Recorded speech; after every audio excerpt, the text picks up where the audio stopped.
Bersyukur kepada Tuhan untuk hari ini kita bisa bersama-sama berkumpul, dan khususnya baik saudara sekalian yang ada di China maupun yang ada di Taiwan, khususnya di Taichung, dan juga dengan kota-kota yang lain yang mengikuti pada hari ini.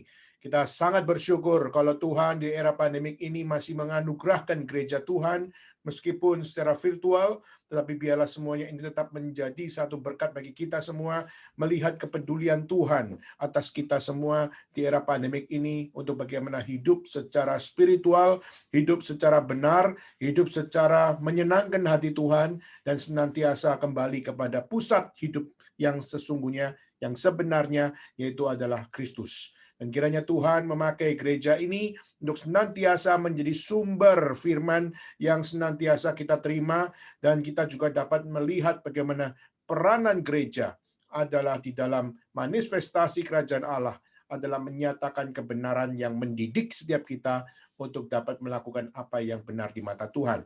Dan kiranya Tuhan berbelas kasihan memakai gereja ini untuk dapat senantiasa mengingatkan, menegur, dan membawa kita kembali kepada jalan yang benar, dan senantiasa menghibur di saat kita mengalami hal-hal yang mungkin menjadi sebuah kesedihan, atau mengalami sebuah hal di mana kita kecil hati, maupun di saat kita mengalami akan setiap serangan-serangan dari kuasa kegelapan yang berusaha menjatuhkan kita ke dalam dosa.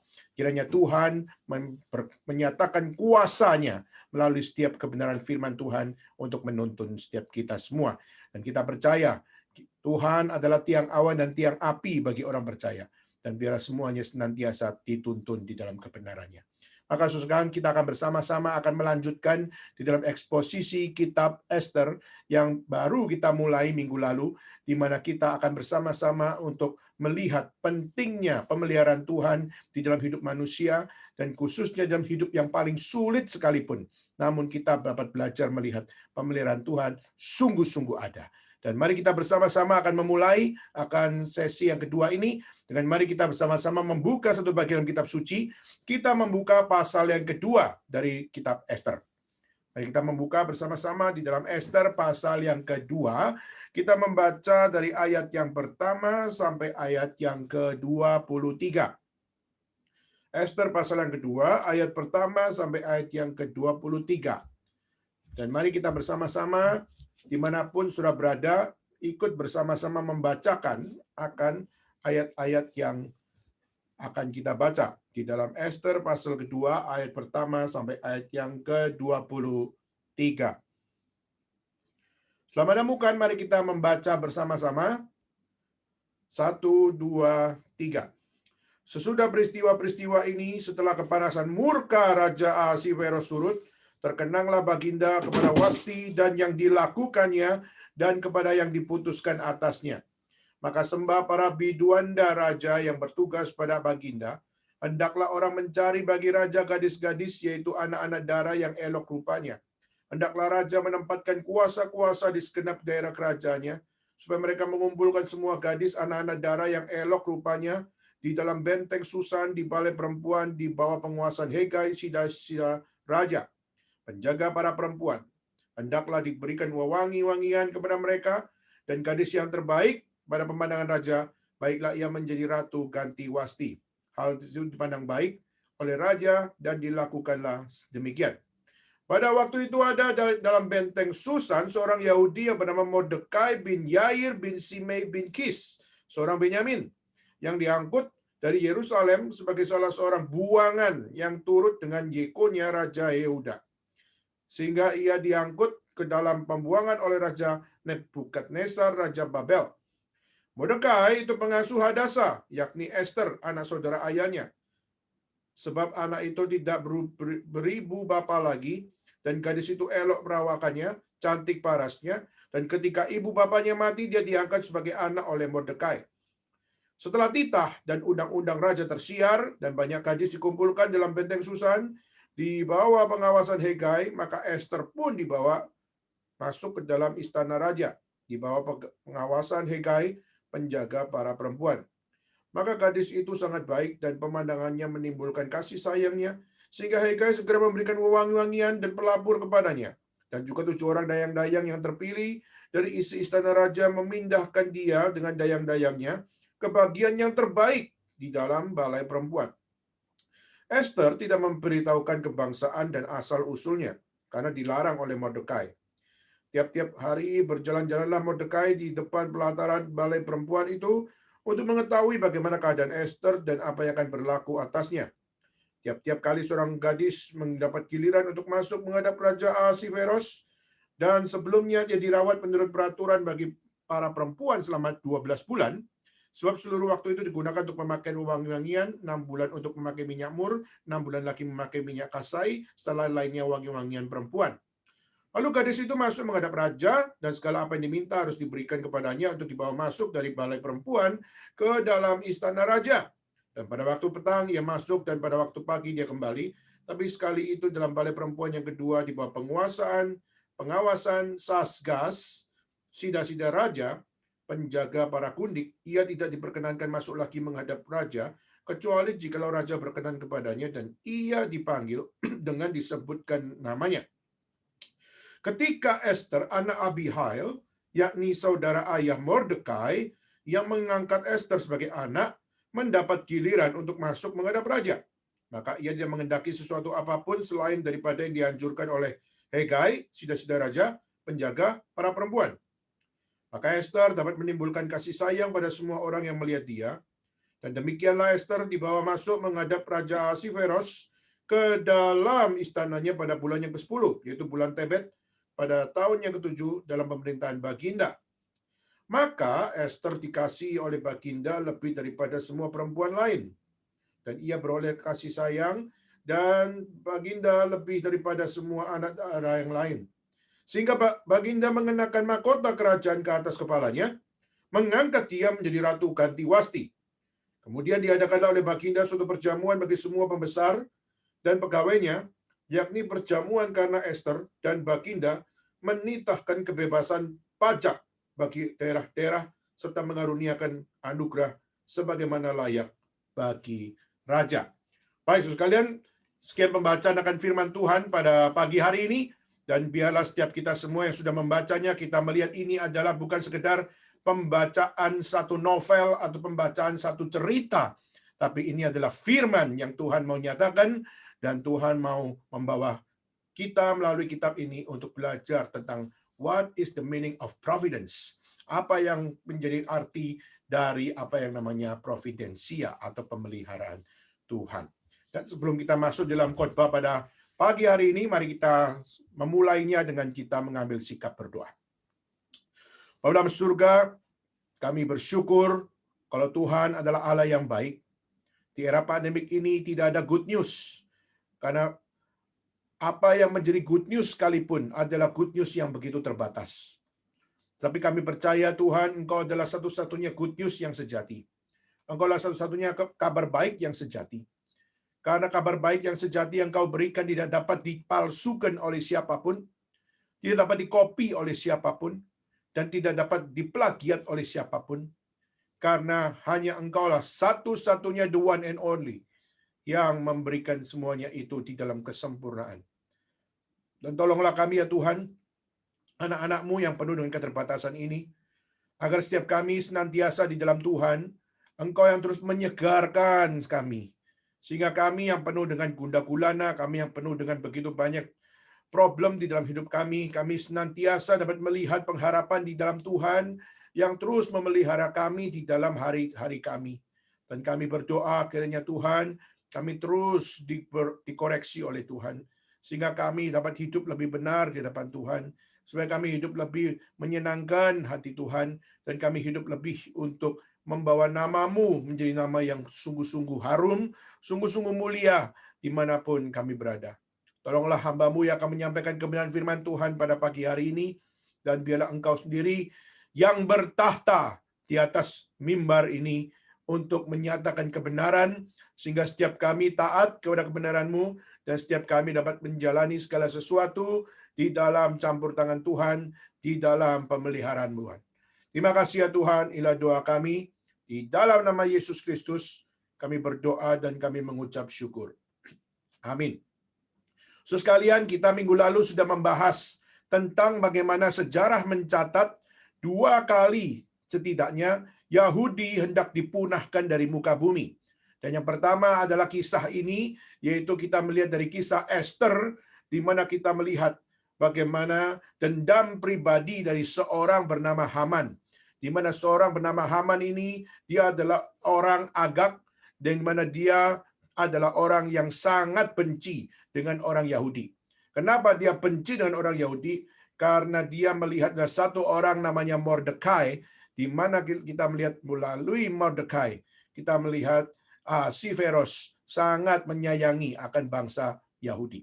Sehingga akhirnya kita melihat, singkat cerita, Haman sangat tidak suka dengan orang Yahudi, tidak suka dengan siapa yang namanya Mordekai, dan juga tidak suka dengan Esther. Maka akhirnya kita melihat kisah Haman akhirnya melakukan akan satu revolusi, melakukan satu pemberontakan, dan berusaha untuk menghasut Ahasiveros supaya dipunahkan akan bangsa Yahudi, supaya ditumpas habis akan orang-orang Yahudi. Nah, saudara, dan akhirnya kita melihat melalui Mordekai dan melalui Esther, kita melihat akhirnya segala sesuatu yang menjadi siasat dari Haman akhirnya terbongkar, dan akhirnya kita melihat disitulah Haman dihukum, dan akhirnya kita melihat orang-orang Yahudi tetap masih eksis di dalam sejarah. Kedua, saudara, yaitu adalah tragedi Holocaust, di mana kita melihat Hitler yang memimpin akan satu gerakan namanya gerakan Nazi, di mana dia melakukan genosida, yaitu mempunahkan 6 juta orang Yahudi.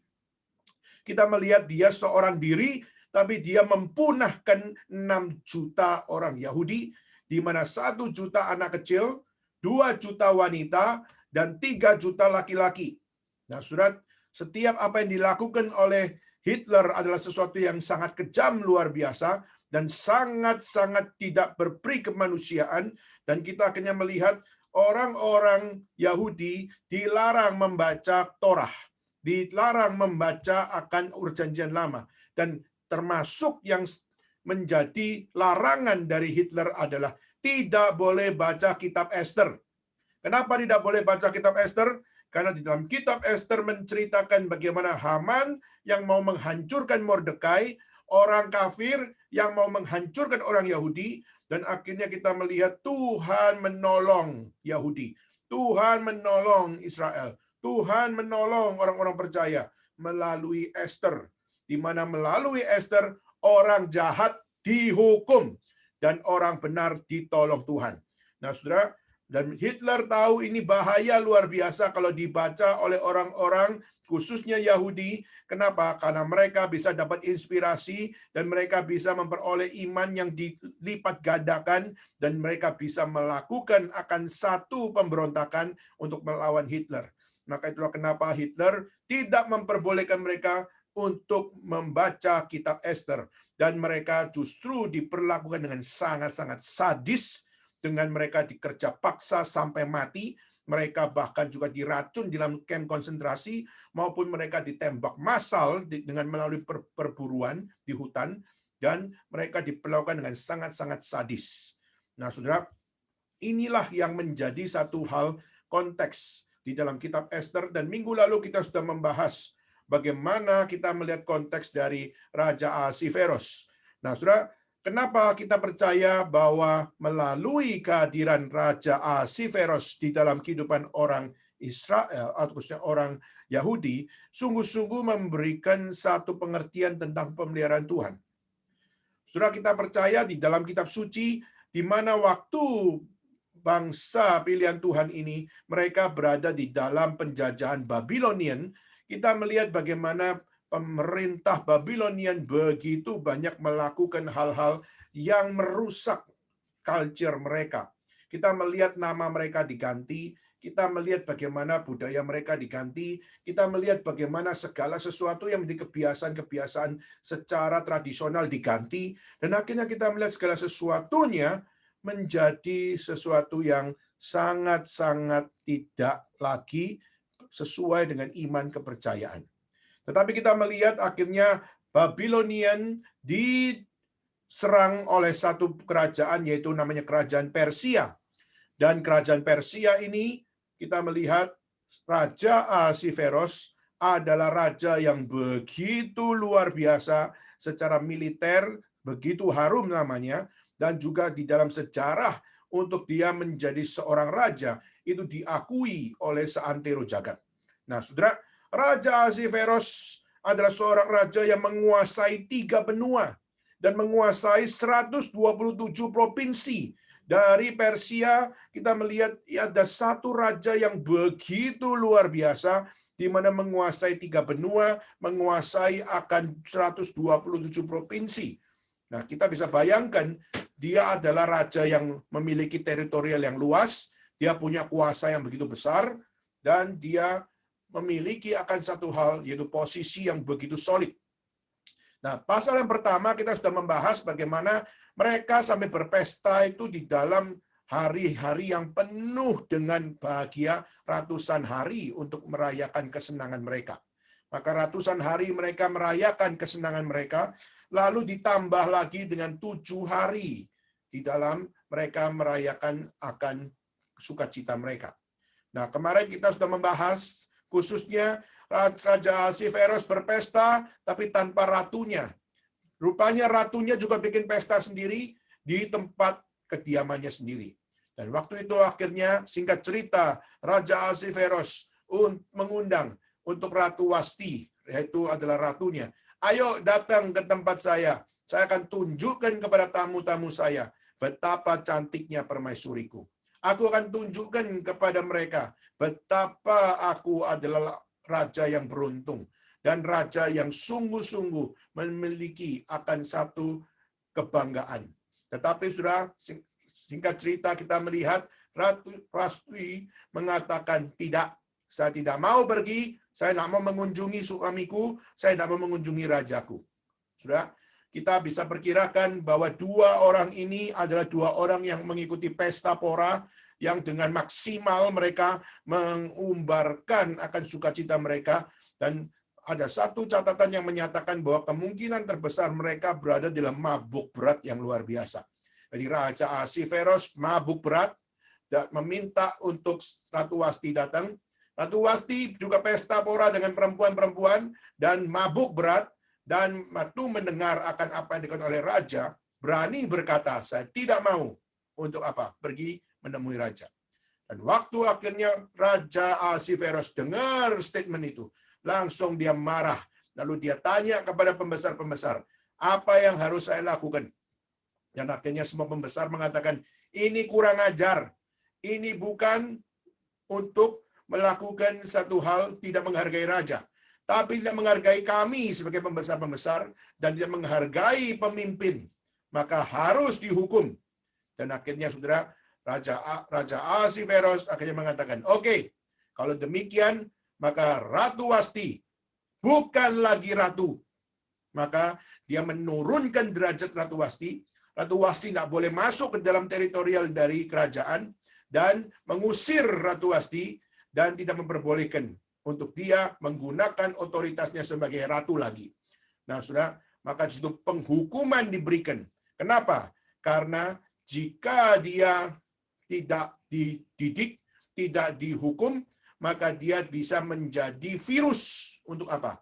Menjadi virus untuk membuat perempuan-perempuan di seluruh Persia menjadi perempuan-perempuan yang berani melawan pemimpinnya, berani melawan suaminya, berani melawan raja, berani melawan siapapun yang menjadi akan figur patriarkal di dalam budaya mereka. Maka saudara, itu menjadi satu hukum yang akhirnya diberlakukan. Nah, saudara, kita hari ini masuk dalam pasal yang kedua, di mana setelah Raja Ahasveros sudah memutuskan bahwa Ratu Wasti bukan lagi ratu, sudah tidak, permaisuri sudah tidak ada lagi, maka sekarang di pasal kedua dimulailah kita melihat Tuhan bekerja di dalam kedaulatannya. Tuhan bekerja di dalam sejarah Persia, di dalam kedaulatan Tuhan, yaitu apa? Tuhan memakai Esther untuk menjadi satu suara kenabian hadir di dalam sejarah Persia. Saudara, Persia menguasai teritorial di 3 benua. Kalau kita bisa lihat dari Grika sampai India, itu pernah dikuasai oleh Persia. Maka bayangkan saudara, dari Greka sampai India. Ini adalah satu teritori yang panjangnya luar biasa. Nah, saudara kita bisa melihat dari foolish divorce, yaitu adalah perceraian yang bodoh karena tidak mengikuti akan apa yang dikatakan oleh raja, mereka tidak menghormati raja dan tidak lagi untuk melihat pentingnya akan pemimpin menjadi sesuatu figur yang perlu dihormati, tetapi kita melihat Tuhan memakai akan kisah ini di mana Tuhan menyatakan kedaulatannya untuk menghadirkan Esther di dalam sejarah Persia. Nah, saudara, di dalam keadaan seperti ini kita melihat akhirnya raja mengatakan, oke, carikan akan calon permaisuri. Dan kita melihat ada Sida, Hegai, lalu juga ada orang-orang yang lain menjadi bagian di dalam mencari perempuan-perempuan dan mengumpulkan di balai perempuan, dan bagaimana mereka diperlengkapi, mereka dikasih wangi-wangian, mereka dikasih mur, mereka dipersiapkan dengan sangat detail, sampai saudara kalau melihat tadi, mereka dipersiapkan untuk wangi itu berbulan-bulan, bahkan 6 bulan. Saudara, seringkali kita pikir kalau wangi itu ya sudah tinggal semprot saja selesai. Mau pakai merek Escada, atau mau pakai merek Salvatore Ferragamo, atau kita mau pakai merek Bulgari dan sebagainya. Kita dengan gampangnya mengatakan, saya kalau mau wangi, saya tinggal ambil parfum, cuma berapa menit saja, cuma berapa detik saja sudah wangi. Saudara, tetapi waktu kita melihat dalam kerajaan Persia, apa yang mereka lakukan adalah very, very perfect, yaitu apa? Menjadi satu hal, wanita yang layak menjadi permaisuri, dia harus sempurna. Sempurna di sini yaitu dia tidak boleh bau, dia tidak boleh tidak cantik, dan dia tidak boleh di dalam setiap perawakannya, mereka hanya biasa-biasa saja. Maka menjadi seorang permaisuri berarti harus ada extraordinary secara performance. Nah, itulah kenapa mereka sangat detail, saudara. Sampai 6 bulan supaya mempercantik diri, 6 bulan supaya wangi, 6 bulan treatment tersebut menjadi sesuatu yang diberikan. Bahkan, saudara, sudah treatment 6 bulan pun belum tentu diterima oleh raja. Nah, saudara, maka ini adalah mungkin menjadi satu hal, yaitu kesempatan bagi para perempuan-perempuan untuk apa? Wah, kapan lagi dapat treatment gratis? Sejak kapan lagi bisa dapat perawatan-perawatan versi kerajaan? Dan saudara, mereka banyak mendaftarkan, dan tentu saja nggak semua yang diterima, tetapi yang dinilai oleh sida-sida, yang dinilai oleh mereka yang bertanggung jawab di dalam mencari darah-darah ini, Tuhan menghadirkan Esther di situ. Nah, saudara, siapakah Esther? Kita sudah membahasnya bahwa Esther itu dari nama Persia, yaitu artinya adalah bintang. Kemana saja dia pergi, dia akan selalu menjadi bintang. Nah, itu istilah kalau dalam Persian culture. Nama Esther itu adalah dia akan selalu menjadi bintang. Tapi pertanyaan, bintangnya siapa? Gitu ya. Nah, Persia punya konsep dewa, dan mereka biasanya kalau menamakan, itu pasti adalah bintangnya dari dewa mereka. Tapi justru kita melihat Esther, justru dia di dalam kedaulatan Tuhan, ditaruh di dalam sejarah peradaban kerajaan Persia. Di sini kita melihat dia justru menjadi bintangnya Tuhan yang ditaruh di dalam sejarah. Nah, saudara, Esther menjadi salah satu perempuan yang masuk di dalam betapa banyaknya perempuan-perempuan yang dipersiapkan menjadi akan calon permaisuri dari Raja Ahasveros. Nah, kita melihat dia sebenarnya anak siapa? Sebenarnya dia adalah bukan anak dari Mordekai, tapi Mordekai itu adalah omnya. Tetapi justru karena orang tuanya sudah meninggal, dia sudah yatim piatu, dan karena di dalam kondisi yatim piatu itulah Mordekai mengangkat Esther menjadi anaknya. Jadi, kalau kita melihat Mordekai adalah seorang orang tua yang bukan orang tua secara lahiriah, tapi dia karena melihat Esther sudah menjadi yatim piatu, maka dia mengambil tanggung jawab untuk menjadi orang tuanya. Nah, saudara, memang di dalam budaya Yahudi, jika kita melihat satu keluarga sudah meninggal, maka tanggung jawab diturunkan kepada adik-adiknya atau kakaknya. Nah, ini menjadi satu hal yang sudah menjadi satu hal yang alamiah, yang sudah biasa. Sehingga ini bukan hanya sekedar bicara tentang anak, bahkan istri pun sama. Jadi kalau misalnya kita melihat suatu pasangan di mana suami istri dan akhirnya suami meninggal, maka istri harus dijaga oleh siapa? Istri harus dijaga oleh kakaknya atau adiknya. Nah, maka ini menjadi satu tanggung jawab yang sudah alamiah. Nah, kita melihat Mordekai adalah orang Yahudi.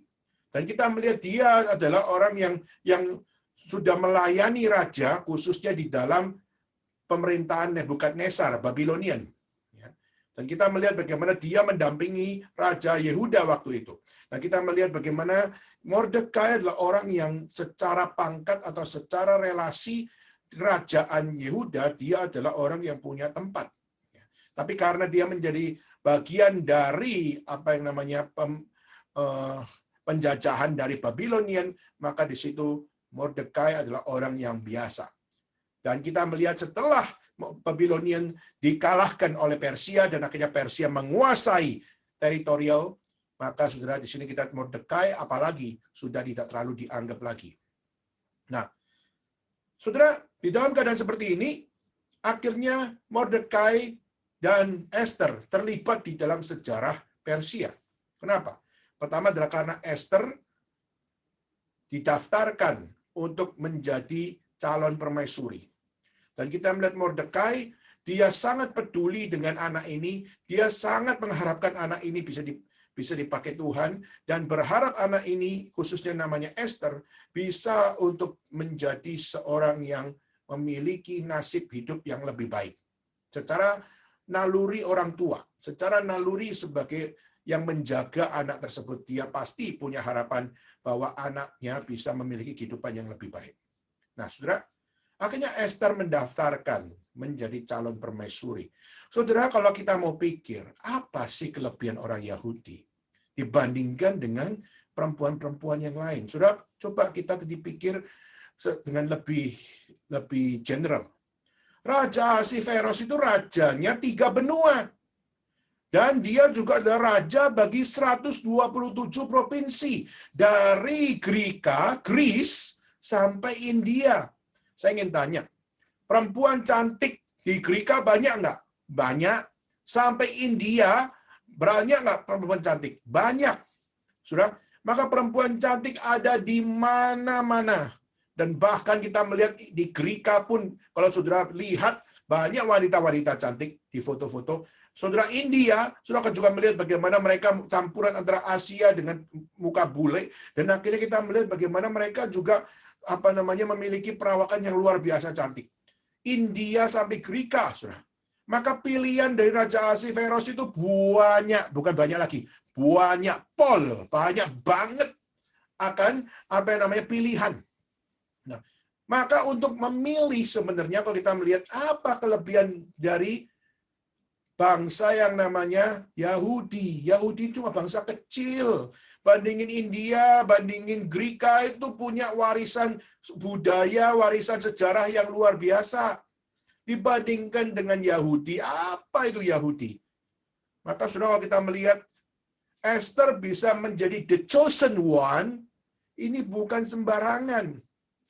Esther bisa menjadi the chosen one, ini adalah satu hal pasti adalah bukan karena kehebatan manusia. Ingat saudara, Esther itu orphan. Dia adalah budak.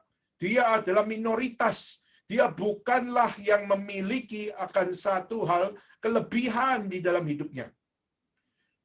Menjadi minoritas, menjadi orang kecil, kok bisa jadi the queen? Kok bisa menjadi ratu, pengganti Ratu Wasti? Sudah, kalau kita melihat cewek-cewek cantik yang begitu banyak, tapi justru Esther bisa masuk di dalam calon permaisuri dan bahkan terpilih menjadi permaisuri. Saudara, ini menunjukkan apa? Kitab Esther memang tidak tertulis nama Tuhan. The name of God is not in the book of Esther. Tetapi kita justru melihat bahwa apa? pekerjaan Tuhan sungguh-sungguh terjadi di dalam kitab Ester. Hanya Tuhan yang dapat mengubah setiap kisah. Di mana kisah yang seharusnya minoritas tidak punya kuasa, minoritas tidak punya tempat, minoritas tidak punya kebebasannya, minoritas tidak mungkin bisa memperoleh akan sebuah hal yang memberikan kemenangan dan sebagainya. Tapi justru kita melihat the only God can do what that happened. Justru semua ini adalah pekerjaan Tuhan. Justru di sini adalah satu hal providensia Tuhan. Kita melihat bagaimana nama Tuhan tidak tercantum, tetapi bukan berarti Tuhan tidak bekerja di dalam hidup manusia. Maka Saudara Mordekai, kalau kita melihat di dalam ayat yang ke-11, dikatakan dia sampai mondar-mandir di balai perempuan. Kenapa? Karena dia khawatir apakah betul-betul seorang minoritas yang namanya Esther ini, seorang yang Yahudi ini, seorang yang tidak punya apa-apa ini, cuma orang kecil ini, Tuhan engkau bisa pakai dia menjadi ratu. Kenapa? Kalau menjadi ratu, maka kiranya Tuhan juga berbicara melalui dia untuk memberikan pengharapan bagi orang-orang Yahudi. Saudara Mordekai adalah orang yang dikatakan sebagai orang yang sangat-sangat peduli dengan firman Tuhan. Saudara Mordekai adalah seorang yang sangat-sangat mengingat apa yang dijanjikan oleh Tuhan. Nah, Saudara, maka ayat 1 sampai ayat 18 kita melihat kisah tersebut. Di mana kita bisa belajar dari ayat 1 sampai 18 yaitu apa? Bahwa nama Tuhan memang tidak tertulis di dalam kitab Ester, tetapi kedaulatan Tuhan tetap hadir di dalam sejarah. Kedaulatan Tuhan tetap eksis di dalam kehidupan orang-orang percaya. Dan kedaulatan Tuhan memimpin setiap jalan hidup orang-orang percaya. Nah, kita melihat Mordekai dan juga Esther, mereka hanya satu orang yang kecil, bangsa minoritas di mata akan orang Persia. Tetapi justru Tuhan yang dipercaya oleh Esther, Tuhan yang dipercaya oleh Mordekai adalah Tuhan yang absolut, yang punya kedaulatan, bahkan melampaui akan orang-orang Persia sekalipun. Maka orang Persia pun harus takluk kepada kedaulatan Allah. Maka di sini kita melihat bagaimana the power of God truly happening in God's people. Yaitu adalah bagaimana kita melihat sungguh-sungguh kedaulatan Allah, sungguh-sungguh terjadi, sungguh-sungguh hadir, sungguh-sungguh touching di dalam hidup orang-orang percaya. Sehingga apa? Setiap kita seharusnya menyadari bahwa di dalam hidup ini kadang-kadang kita punya pertanyaan, kita punya question mark. Tuhan, di manakah Engkau? Kenapa saya mengalami ini? Kenapa saya mengalami itu? Kenapa saya harus diperlakukan seperti ini, saya diperlakukan seperti itu? Kenapa saya harus untuk diposisikan seperti ini, diposisikan seperti itu? Seringkali kita mengalami segala sesuatu dan akhirnya kita bertanya, why Lord, why Lord? Sudah, tetapi justru Tuhan di dalam kisah ini mau menyatakan, I am sovereign. Aku memiliki kedaulatan. Dan aku memiliki sovereignty untuk mengatur segala sesuatunya. Maka He is sovereign. Dia berdaulat. Pertanyaannya, apakah kita berpegang kepada Dia yang berdaulat? Apakah kita percaya kepada Dia yang berdaulat? Apakah kita berdoa kepada Dia yang berdaulat? Apakah kita menyerahkan seluruh hidup kita kepada Dia yang berdaulat? Sudah sering kali kita adalah orang-orang yang tidak menyukai untuk bagaimana menyerahkan hidup bagi Tuhan yang berdaulat. Kenapa, Saudara? Karena sering kali kita menganggap Tuhan adalah satu sosok yang mengecewakan kita. Sering kali kita menganggap Tuhan adalah satu sosok yang diam, seakan-akan tidak banyak ngomong kepada kita. Sehingga kadang kita tidak tahu, Tuhan, kamu menolong saya atau tidak. Tuhan, kamu hadir dalam hidupku atau tidak. Tuhan, kamu hidup atau mati. Nah, seringkali kita menjadi orang-orang yang mempertanyakan Tuhan, mempertanyakan kedaulatan Tuhan, dan kita seringkali melakukan akan apa yang di luar apa yang Tuhan berkenan. Dan sehingga kita melihat banyak sekali budaya-budaya hidup manusia sudah tidak lagi kembali kepada budaya yang sesungguhnya. Kalau saudara melihat di dalam kitab suci, budaya orang Yahudi di dalam hidup mereka diutamakan apa, saudara? Mereka sangat diutamakan untuk bagaimana budaya mendengar firman. Yaitu mereka diberikan akan satu ajaran oleh nenek moyang mereka, yaitu apa? Hear he, dengarlah dia. Siapa dia? Dia adalah Allah yang dipanggil oleh orang Yahudi, yaitu Allah Yahweh. Yaitu adalah Allah satu-satunya, the one and only God. Untuk memanggil nama Yahweh pun mereka sampai cuci tangan. Untuk memanggil nama Yahweh pun mereka sampai tidak layak. Dan mereka diajarkan oleh nenek moyang untuk listen to the word of Yahweh. Yaitu adalah dengarlah apa yang dikatakan oleh the one and only God. Maka di dalam budaya Yahudi kita melihat bagaimana tradisi mendengar adalah satu tradisi yang terus-menerus diturunkan turun-temurun. Dan tradisi oral teaching ini diturunkan turun-temurun dengan budaya you must to listen with obedience. Jadi waktu kita dibawa dalam satu tradisi untuk mendengar, kata mendengar di sini dengan ketaatan. Bukan asal mendengar, pokoknya masuk kiri, keluar kanan, atau masuk kanan, keluar kiri. Tetapi justru listen di sini with commitment. Listen with obedience. Maka ada satu hal mendengar dengan ketaatan. Percaya dengan ketaatan. Belajar dengan ketaatan.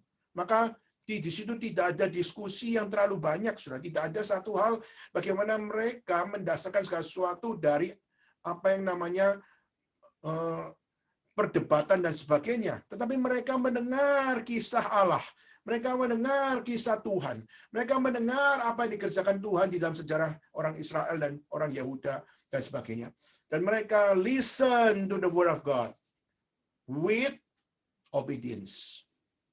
Maka saudara, kalau kita melihat di dalam perjanjian baru, kita melihat bagaimana di dalam kitab Roma dikatakan bahwa faith comes from hearing. Iman timbul dari pendengaran. Dan pendengaran atas apa? Pendengaran atas firman Kristus, adalah firman Tuhan. Faith comes from hearing, hearing comes from the word of Christ. Nah, saudara, ini menjadi satu hal bagaimana budaya mendengar firman itu adalah satu hal yang menjadi keunikan di dalam hidup orang percaya. Dengan iman mereka mempercayai Tuhan berfirman tidak pernah salah. Tuhan berfirman tidak mungkin bertentangan dengan dirinya. Dan kalaupun ada satu pemberitaan firman yang salah, itu pasti bukan salah Tuhan, tapi itu salah sang pemberita.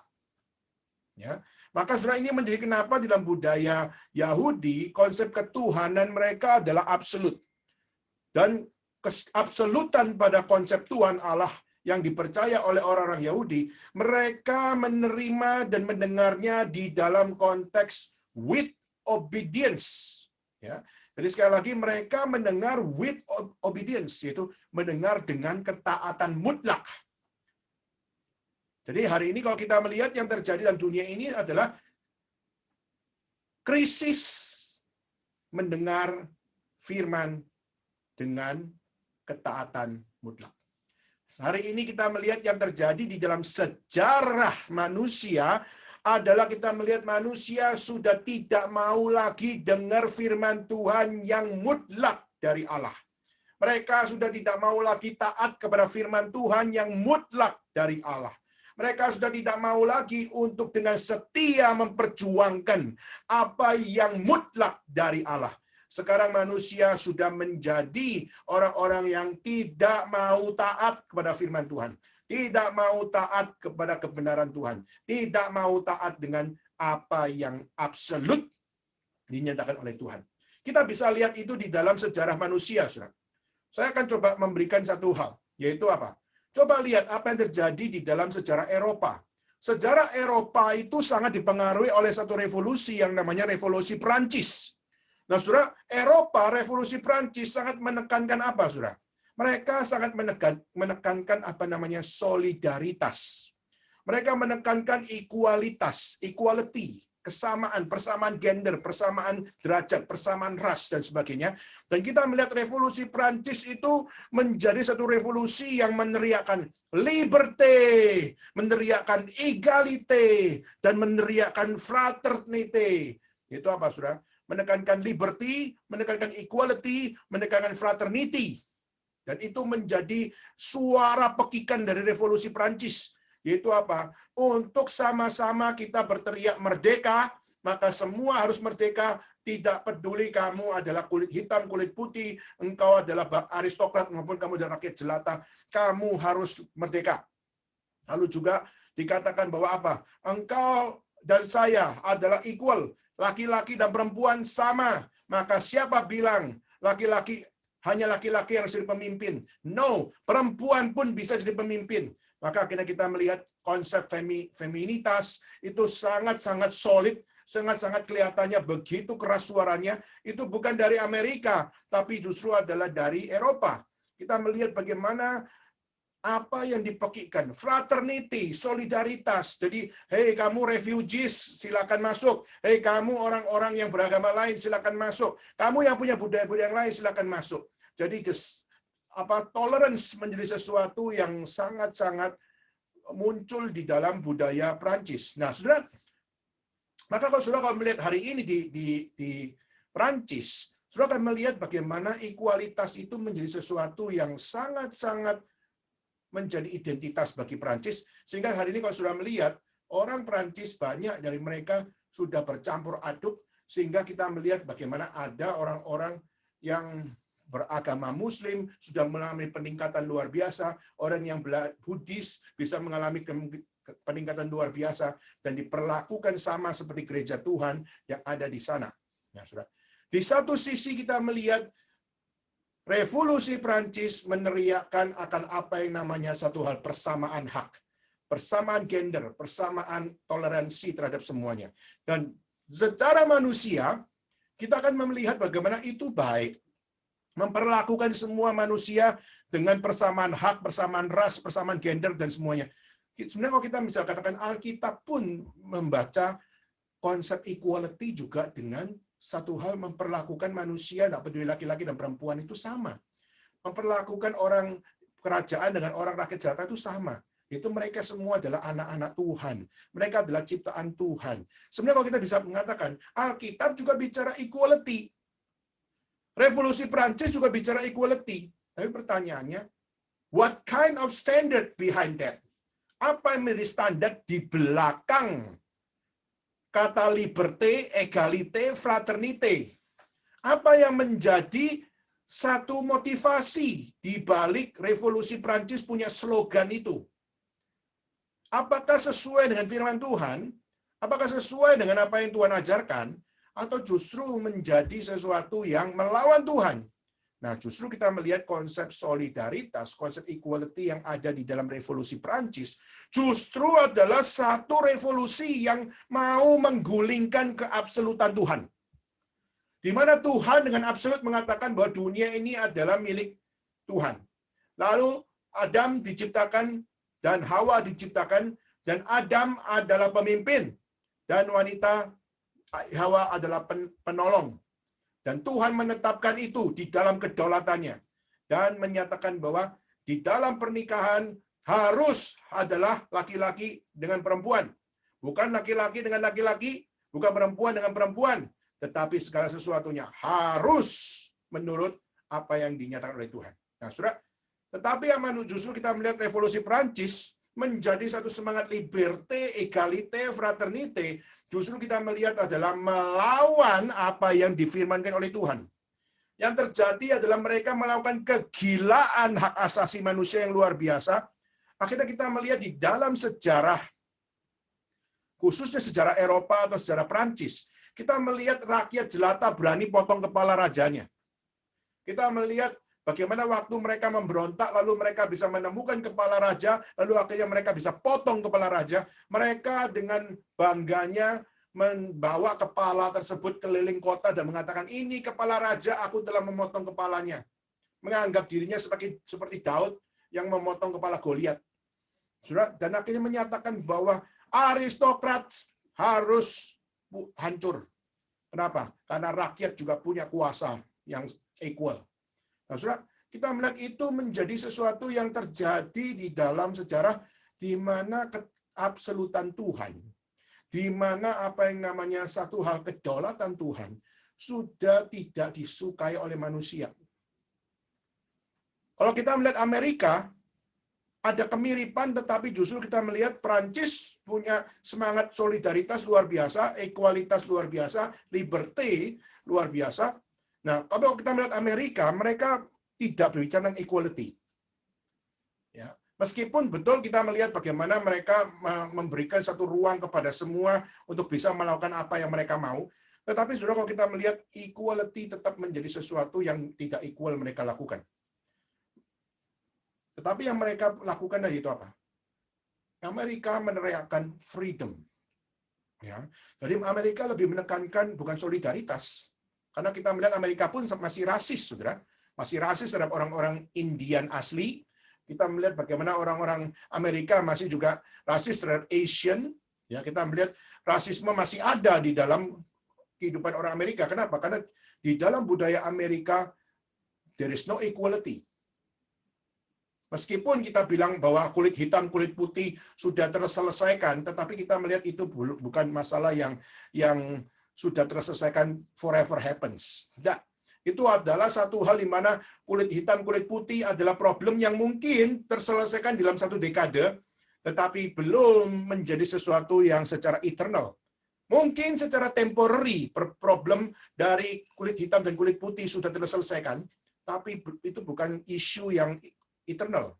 Kita melihat bagaimana sampai hari ini pun kita melihat setelah Obama turun dan akhirnya kita melihat Donald Trump naik dan kita melihat kisah-kisah yang lain. Bagaimana kita melihat kebebasan manusia masih bicara tentang satu hal yang tidak equal. Tapi paling tidak, saudara, meskipun ada hal yang tidak equal di dalam budaya Amerika, kita melihat budaya Amerika menekankan kebebasan. Kebebasannya itu juga kebebasan yang kita bisa katakan, lu mau belajar apa saja, silakan. Kamu mau jadi apa saja, silakan.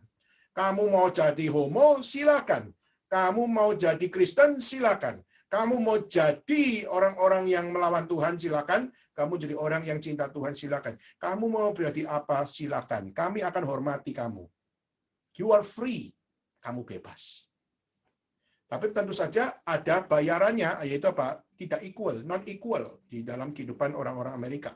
Maka itulah kenapa kita melihat masih ada rasisme dan masih ada segala sesuatu terjadi. Kalau kita melihat di Eropa, rasisme sudah seakan-akan sudah tidak menjadi isu. Kenapa? Karena mereka menekankan solidaritas, mereka menekankan ekualitas. Mungkin yang masih terjadi problem terbesar adalah moralitas. Ya, kita melihat refugees masuk ke Perancis, dan akhirnya kita melihat pelaku-pelaku kriminalitas justru adalah refugees. Kita melihat sejak refugees masuk ke Perancis, apa yang terjadi, saudara? Pemerkosaan terhadap gadis-gadis Perancis banyak dilakukan oleh refugees. Ya. Tapi meskipun demikian, kita justru melihat bagaimana pemerintah Perancis mengatakan bahwa semua equal. Kalau memang pelakunya adalah refugees, tetapi kita harus berpikiran secara solidaritas bahwa kalau tidak ada mereka pun gadis-gadis Perancis juga akan tetap menjadi korban dan sebagainya. Maka saudara, solidaritas semangat mereka. Amerika lebih kepada kebebasan, sehingga akhirnya kalau kamu mau pakai satu kehidupan homoseksual, menikah secara homoseksual, menikah secara same-sex marriage, bisa nggak? Bisa. Tapi bukankah saya di negara saya atau di provinsi saya nggak bisa? Di provinsimu mungkin nggak bisa. Tapi kamu coba naik mobil 3 jam menuju ke negara bagian yang lain, di mana dia memperbolehkan pernikahan, maka kamu bisa ke sana. Jadi segala sesuatu permitted, segala sesuatu diperbolehkan asal kamu tahu tempatnya.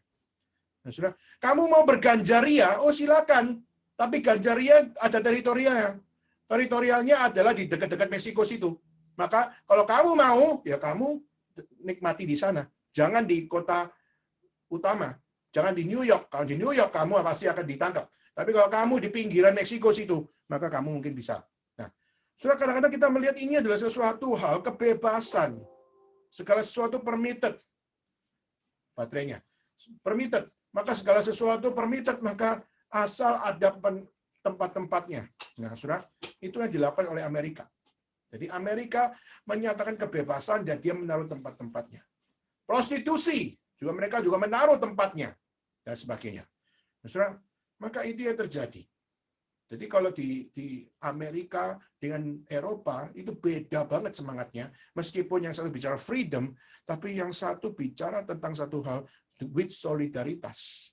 Tapi kalau kita melihat Amerika, mereka bicara kebebasan sebagai American, kebebasan sebagai nasionalisme, kan kebebasan sebagai seorang yang dilahirkan sebagai orang Amerika. Tapi beda dengan Indonesia juga, saudara. Indonesia sebenarnya kita punya kemerdekaan. 17 Agustus 45 itu adalah semangat kemerdekaan. Tapi kita juga melihat orang-orang Indonesia pun masih berada di dalam bayang-bayang feodalisme. Masih ada bayang-bayang dari Jepang, masih ada bayang-bayang dari Belanda yang memberikan akan satu hal kekuasaan itu adalah yang kuat. Yang kuat memegang kuasa. Jadi, saudara, seringkali kita melihat hari ini banyak orang nggak bisa percaya dengan pemerintah. Kenapa? Nggak bisa percaya dengan DPR, nggak bisa percaya dengan MPR, nggak bisa percaya dengan wakil-wakil rakyat. Kenapa? Karena mereka sudah dipilih oleh rakyat, mereka punya kuasa, mereka bisa punya satu hal membuat undang-undang, tetapi mulut mereka sepertinya dipakai dengan satu nada bahwa mereka adalah orang-orang merdeka, tapi tindakan mereka adalah tindakan yang tidak pro rakyat, tapi adalah tindakan yang lebih kepada kepada kepentingan mereka. Nah, saudara, sehingga akhirnya kita melihat perubahan-perubahan itu susah terjadi. Sehingga kita melihat bagaimana perombakan-perombakan itu susah terjadi. Maka isu-isu untuk bagaimana untuk mendobrak akan satu budaya yang kuno atau budaya yang tidak sesuai dengan konteksnya itu menjadi sesuatu yang susah untuk didobrak. Ya. Sehingga akhirnya orang-orang yang mau mendobrak, orang-orang yang mau membawa satu perubahan yang baru itu tidak bisa berkembang. Kenapa? Karena masih ada feodalisme yang masih bercokol di Indonesia. Contoh misalnya kita melihat di dalam baru-baru ini ya, Nadiem Makarim, dia adalah Menteri Pendidikan dan Kebudayaan. Dia berusaha untuk menggagas akan satu hal, yaitu membawa pendidikan itu menjadi bebas. Jadi istilahnya ada yang namanya bebas belajar. Bebas belajar itu maksudnya bisa menembus apa saja, bisa melakukan akan satu hal pembelajaran secara luas. Pembelajaran yang bisa melakukan segala sesuatu itu tidak seperti semestinya. Berpikir secara kritis. Bagaimana dengan guru, bukan sekedar guru ngomong apa, saya bilang oke. Tetapi juga perlu untuk memiliki satu penalaran, perlu punya nilai kritis untuk bisa saling belajar satu dengan yang lain. Nah, saudara, itu adalah satu hal yang diusahakan oleh Menteri Nadiem Makarim. Tapi kita juga melihat bagaimana yang terjadi, yaitu apa? Yang terjadi yaitu ada policy-policy yang mentok di DPR, mentok di pemerintahan. Kenapa? Karena dinilai terlalu terbuka, dinilai terlalu tidak memberikan ruang kepada guru. Guru menjadi terintimidasi dan sebagainya. Sehingga seakan-akan di Indonesia kita melihat bagaimana mereka jadi gunting, tetapi gunting yang tidak bisa tajam untuk memotong, atau tidak bisa tajam untuk memutuskan, untuk tidak bisa tajam untuk berkreasi. Kenapa, saudara? Karena mereka tidak punya akan apa yang namanya satu sense of urgency untuk mengubah masyarakat.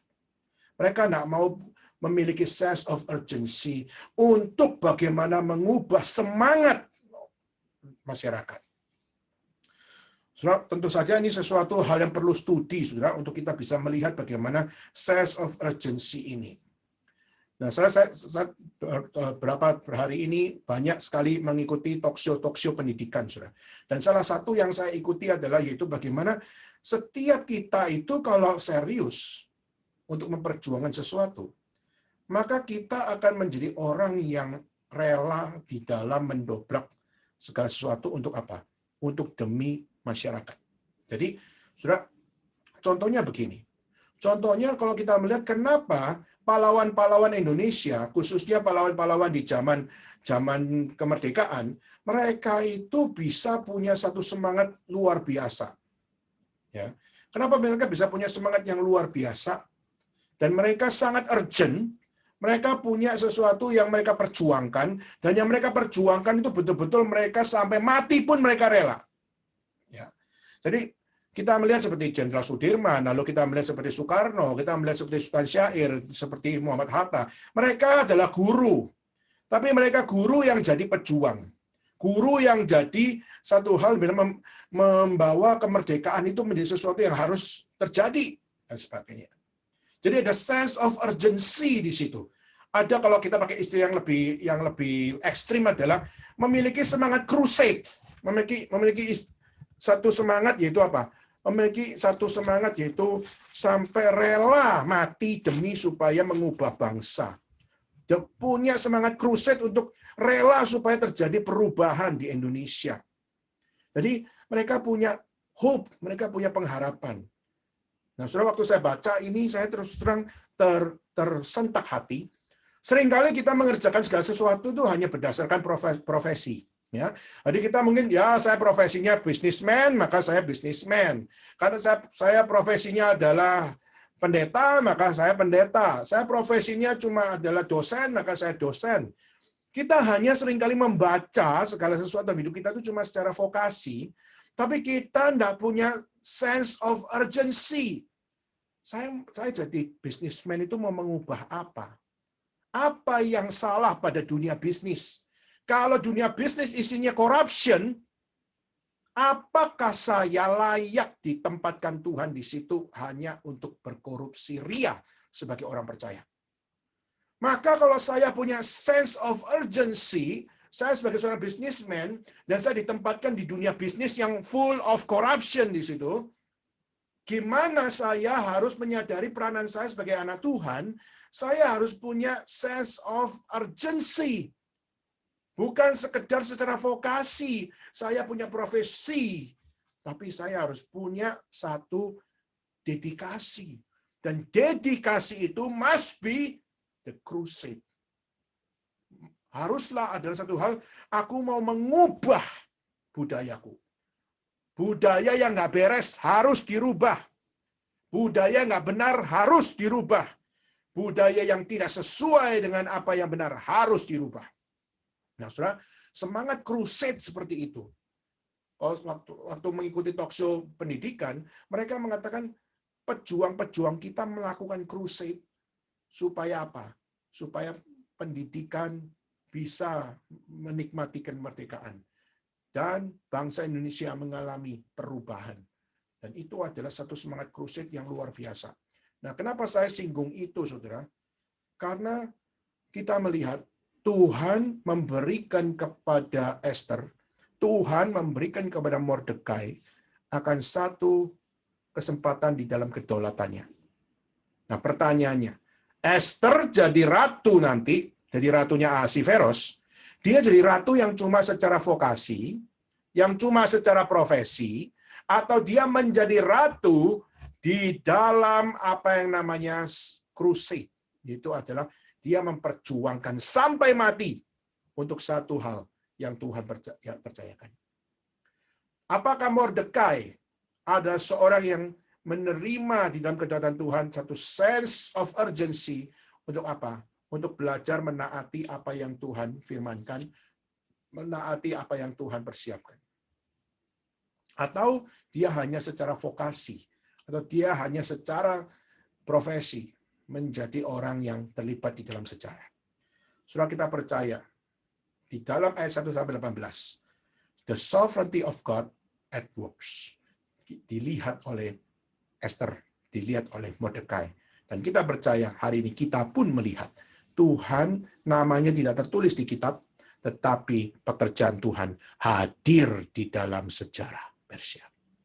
Berarti saudara, hari ini mari kita bertanya, kalau saya hari ini ditempatkan oleh Tuhan, saya ditempatkan di Taichung, saya ditempatkan di China, saya ditempatkan di Indonesia, saya ditempatkan dimanapun, saudara ditempatkan, saudara, dan saudara dipilih Tuhan, Dan saudara sudah diberikan di dalam kedaulatannya untuk bagaimana saudara melakukan rencana Tuhan.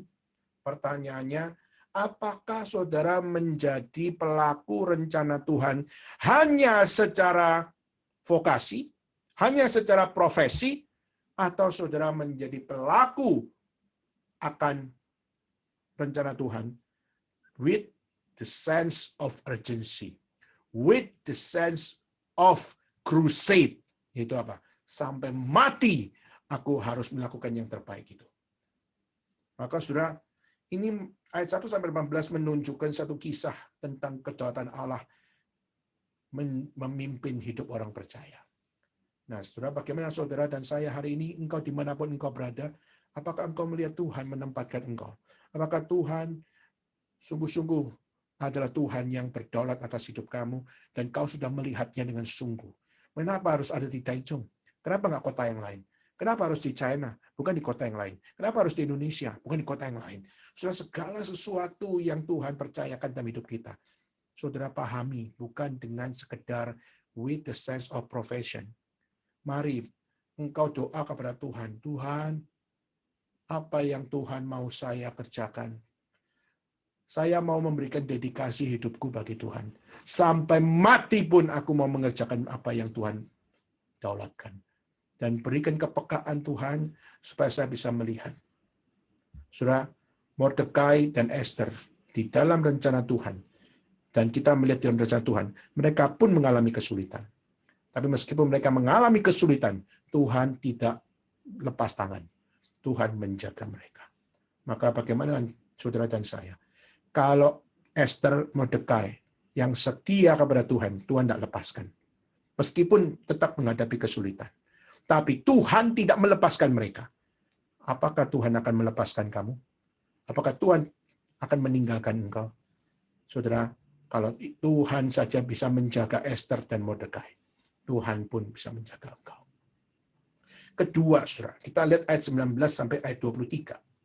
Di mana ayat 19 sampai 23 kita melihat bagaimana firman Tuhan bekerja di dalam kehidupan orang percaya.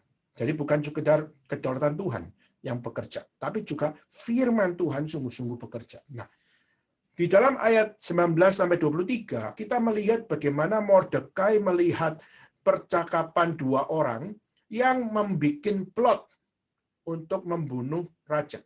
Jadi ada plot to kill, ya, plot to kill the king, ya, yang dimunculkan dari dua orang. Nah, saudara, coba kalau kita lihat, ya, kalau kita melihatnya di dalam ayat 19 sampai 23 dikatakan apa? Dikatakan, selama anak-anak darah dikumpulkan kedua kali, Mordekai di pintu gerbang, adapun Esther tidak mengatakan keusulan kebangsaannya. Lalu pada waktu ayat 21, pada waktu itu ketika Mordekai duduk di pintu gerbang istana raja, sakit hatilah, sudah perhatikan, sakit hatilah Bigtan dan Tares, dua orang sida-sida raja yang termasuk golongan penjaga pintu, lalu berikhtiarlah mereka untuk membunuh Raja Ahasveros. Nah, saudara, coba lihat. Maka ada plot to kill the king dari dua orang, Bigtan dan Tares. Nah, mereka sakit hati, mereka tidak terima, dan akhirnya mereka membuat plot untuk membunuh raja. Saudara, ini kisah yang kalau kita lihat sudah biasa. Saudara lihat di dalam drama Korea, saudara melihat di dalam drama Chinese drama, saudara melihat di dalam kisah-kisah kerajaan. Selalu ada kisah seperti ini. Sakit hati lalu membunuh, sakit hati lalu membunuh, sakit hati lalu membunuh. Itu sudah kisah yang kau sudah bisa lihat di seluruh cerita, di seluruh kisah, semua itu adalah sesuatu yang alami. Jadi disakiti lalu mengakhiri hidup orang lain. Itu adalah sesuatu yang sudah sangat alamiah sebagai orang berdosa. Nah, Mordekai sebagai orang Yahudi yang minoritas, lalu dia sebagai seorang Yahudi yang kecil, ya. Lalu waktu dia mendengar ada satu plot untuk membunuh raja, sebenarnya kalau kita melihat, wah ini kesempatan ini. Kesempatan apa? Aku juga bisa bergabung di dalam plot to kill the king. Aku bisa dengan bergabung, saya juga bisa untuk memiliki posisi lebih tinggi. Saya bisa memiliki posisi yang besar. Saya bisa jadi orang Yahudi yang berhasil, sehingga saya bisa menjadi orang yang tidak minoritas lagi. Saya bisa memiliki mayoritas. Nah, saudara, dia terus terang mendengar semuanya itu, dan saudara, ada satu penafsir yang mengatakan jika Mordekai tidak taat pada Tuhan, maka dia mungkin adalah orang yang mengambil jalan pintas. Mengambil jalan pintas untuk masuk di dalam plot to kill the king. Tetapi justru, saudara, Mordekai tidak tergabung dengan plot tersebut. Justru Mordekai tidak mau untuk masuk di dalam sebuah kejahatan tersebut. Kenapa? Kenapa demikian, saudara? Karena kita percaya Mordekai adalah seorang yang taat kepada firman Tuhan. Dan dia tahu bahwa firman Tuhan adalah benar, firman Tuhan tidak pernah salah, dan firman Tuhan tidak mungkin bisa digagalkan oleh manusia. Firman Tuhan akan selalu sempurna di dalam Tuhan. Dan kenapa Mordekai bisa begitu mengingat firman Tuhan? Saudara, kita buka dalam Yeremia pasal 29, saudara. Di dalam Yeremia 29 ayat 4-7. Di dalam Yeremia pasal 29 ayat 4 sampai ayat yang ke-7. Saya akan bacakan.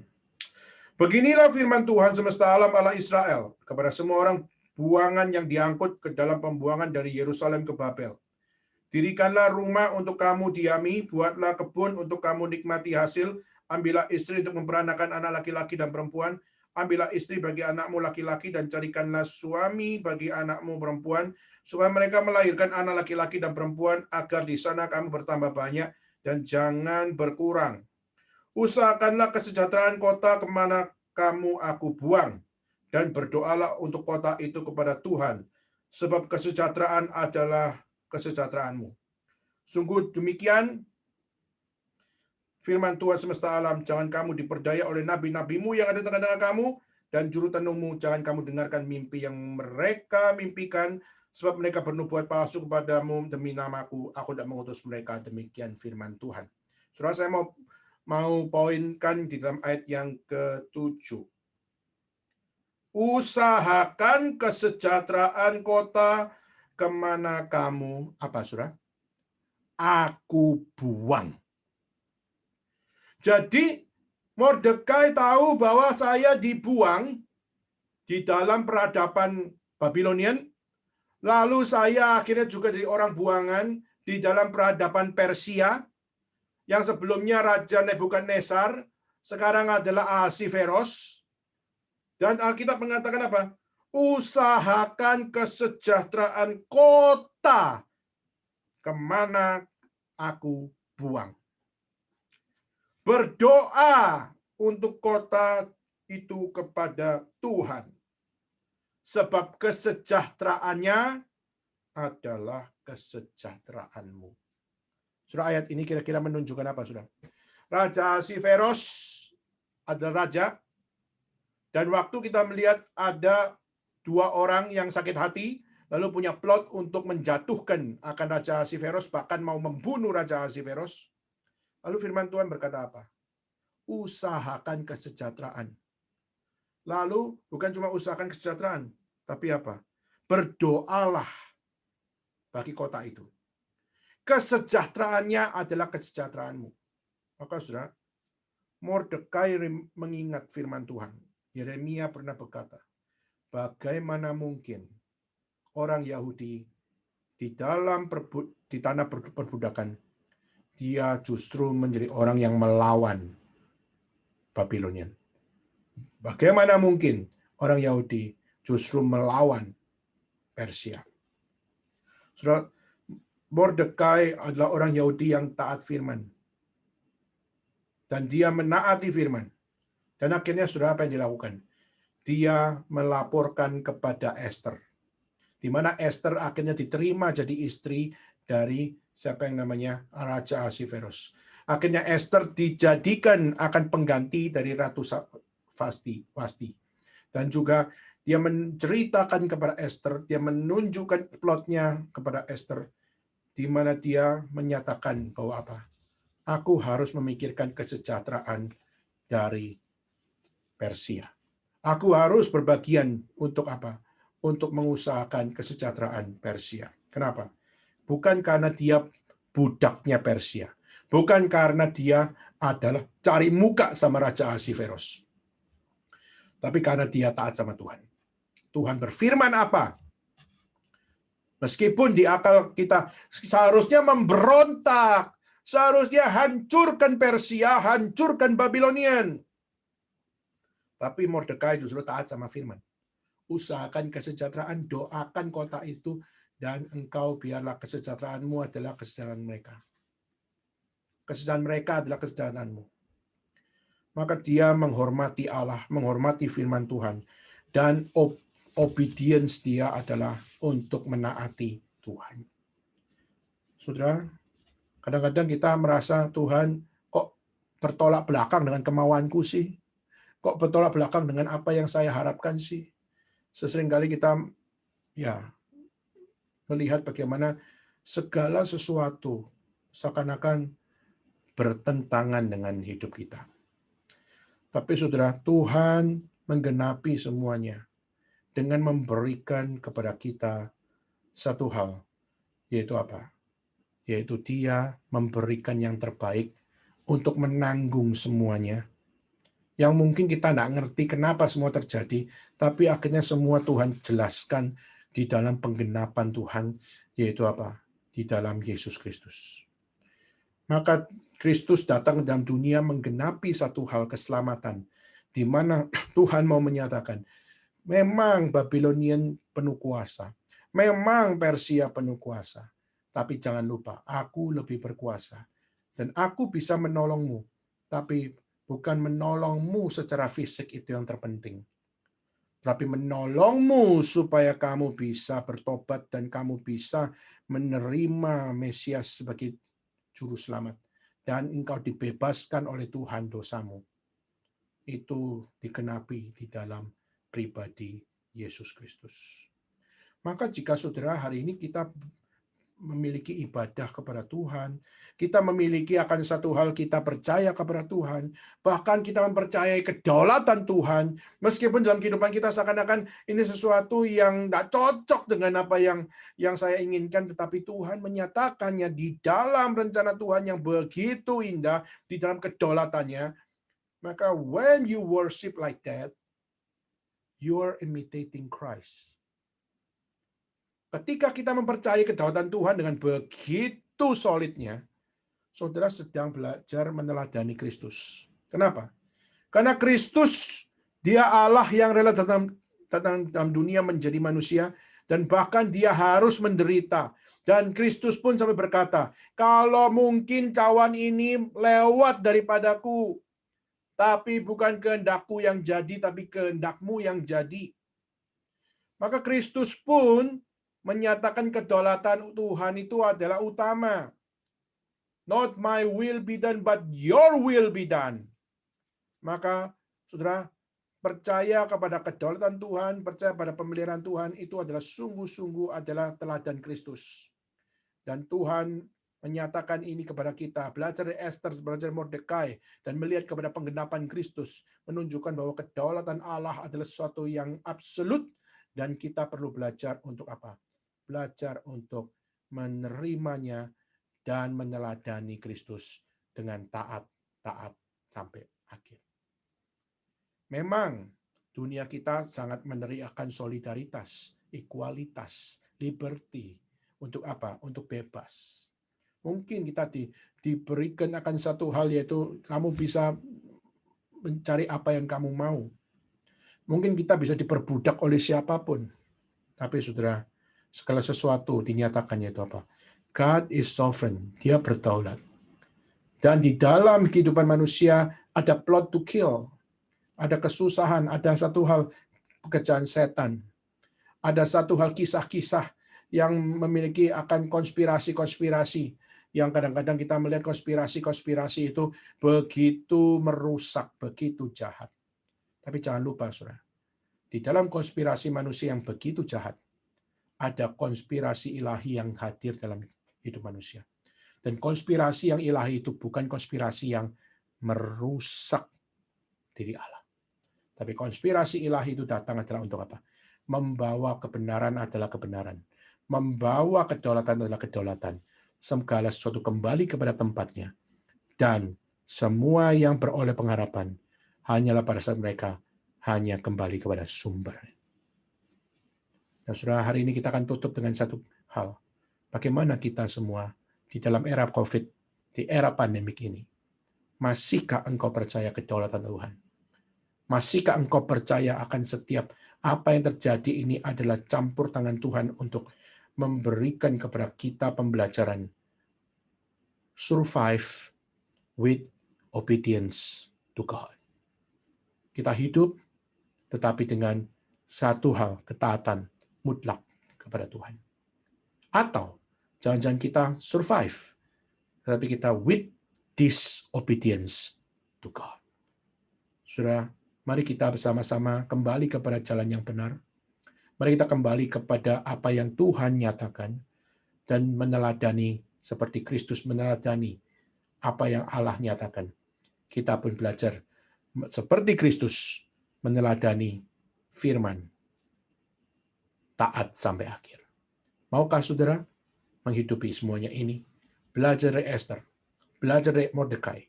Kiranya Tuhan menjadikan kita anak-anak Tuhan yang senantiasa menjadi akan pelaku-pelaku di dalam rencana Tuhan, pelaku-pelaku di dalam kedaulatannya. Kiranya Tuhan memberkati kita semua. Amin. Mari kita sama-sama tunduk kepala kita bersama-sama berdoa. Semua bagi berdiri. Dan mari kita bersama-sama mengambil sikap berdoa.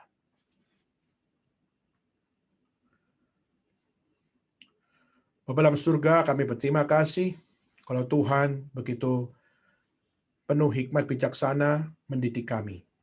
Terima kasih ya Tuhan kalau Engkau justru mengajarkan kami bahwa Engkau hadir di dalam kisah Esther. Engkau hadir dalam kisah Mordekai untuk mengajarkan kepada kami bagaimana mereka belajar taat akan kedaulatan Tuhan, bagaimana mereka belajar tentang apa yang menjadi pemeliharaan Tuhan, dan mereka belajar bagaimana melaksanakan rencana Tuhan. Kami rindu, kami juga berbagian di dalam semuanya itu ya Tuhan. Khusus di era pandemik ini, bagaimana kami dapat sungguh-sungguh menjadi orang-orang terlibat di dalam kedaulatan Tuhan, khusus di dalam rencana kekal-Mu.